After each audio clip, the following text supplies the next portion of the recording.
इस वक्त आ रही है बड़ी खबर। भोजपुरी फिल्मों के कलाकार और गायक पवन सिंह की पत्नी ने सुसाइड कर लिया है। बताया जा रहा है कि मुंबई में अपने घर में फांसी लगाकर आत्महत्या की है। गाइस, आज पावर स्टार पवन सिंह के इंस्टाग्राम आईडी से एक पोस्ट शेयर किया गया है जिसमें उन्होंने अपनी पहली पत्नी नीलम देवी के निधन के ऊपर शोक जाहिर किया है और कहा है कि आप मेरी जीवन की सबसे बड़ी क्षति थी।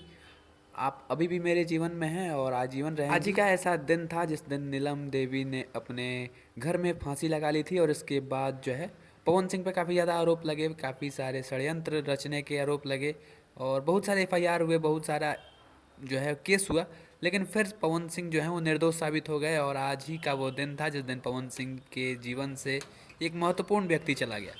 आज की वीडियो में हम बताएंगे कि इस पे जो भोजपुरी के बाकी सारे एक्टर्स हैं या फिर फैंस हैं या फिर खुद पवन सिंह हैं, उनका क्या कहना है। तो वीडियो में लास्ट तक जरूर बन रहे हैं। चैनल पे नए हैं तो सब्सक्राइब करके बेल आइकन को प्रेस कर दें। जब मैं इस वीडियो को बना रहा हूँ ठीक 3 घंटे पहले इस पोस्ट को पवन सिंह की आईडी पे शेयर किया गया है और इस पोस्ट में पवन सिंह ने भी कमेंट किया है और कहा है कि मैं अपना बचा हुआ जीवन जी रहा हूँ। और पवन सिंह के इस कमेंट को देख के पता चलता है कि पवन सिंह आज के दिन कितने ज़्यादा इमोशनल है।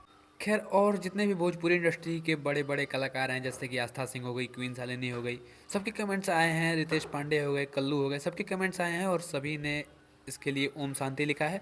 और जो फैंस हैं वो पवन सिंह को दिलासा दे रहे हैं और कहीं ना कहीं नीलम सिंह के लिए उनके फैंस के दिल में बहुत ही बढ़िया जगह है।